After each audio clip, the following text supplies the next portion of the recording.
Hello everyone, তোমরা সবাই কেমন আছো? আশা করছি সবাই অনেক ভালো আছো আর আমি অনেক ভালো আছি।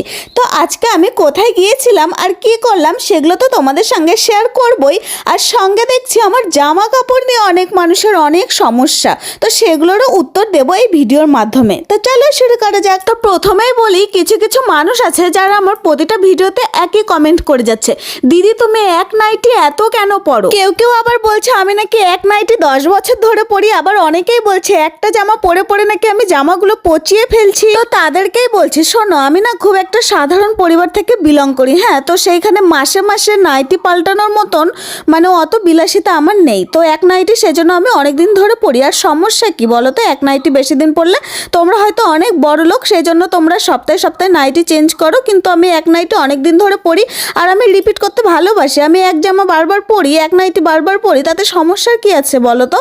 তোমাদের দুঃখে দেখছি কিছুই করা যাবে না, যেই দিকে যাচ্ছি সেই দিকেই তোমাদের প্রবলেম। তো যাই হোক, আমি এর বেশি কিছু আর বলতে চাই না। তো তোমরা যারা আমাকে এই ধরনের কমেন্ট করেছিলে, আশা করছি তোমরা এর উত্তর পেয়ে গেছো।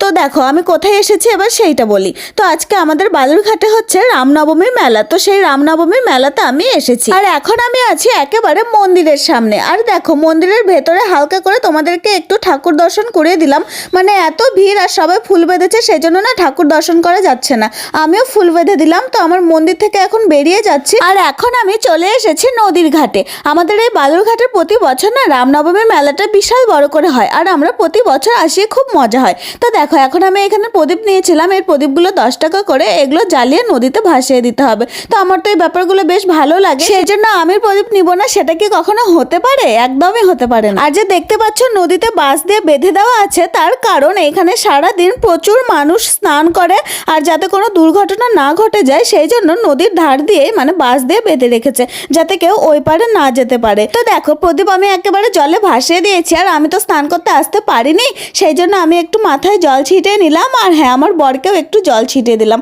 আর আমি ধীরে ধীরে ওপরে উঠে আসছি, তার কারণ এত যে পিচ্ছিল ছিল কি বলবো, পড়ে না যায় সেই ভয়ে আমি ধীরে ধীরে উঠে আসছি। আর আজকে তোমরা কে কে শোভাযাত্রায় বেরিয়েছিলে বলো তো, ফটাফট কমেন্টে বলো। আমাদের এইখানেও শোভাযাত্রা হয়েছে, কিন্তু আমি একা সেই জন্য যাই, মানে আমি যাওয়ার কোনো সঙ্গী পাই। জয় শ্রীরাম। তো বন্ধুরা আমার মেলা ঘোরা প্রায় শেষের দিকে, তো নদী থেকে এখন চলে যাচ্ছে, আর বেশি ঘুরবো না, কারণ মেলায় যে এত ভিড় কোথাও পা ফেলার জায়গা নেই, সেই জন্য বাড়ি চলে যাব। আর হ্যাঁ মেলায় এসেছে, জিলিপি তো অবশ্যই নিতে হবে, কারণ আমরা যে মেলাতে যাই সেই মেলাতেই জিলিপি দিই, আর হ্যাঁ এটা খেতেও খুব ভালো লাগে। তো চলো আমরা জিলিপি নিয়ে বাড়ি যাই, আর তোমরা ভিডিও ফটাফট লাইক কমেন্ট শেয়ার করে দিও। তো আজকের মতন টাটা, আবার আসছি নেক্সট কোনো ভিডিও নিয়ে, ততক্ষণ তোমরা ভালো থেকো, সুস্থ থেকো, টাটা।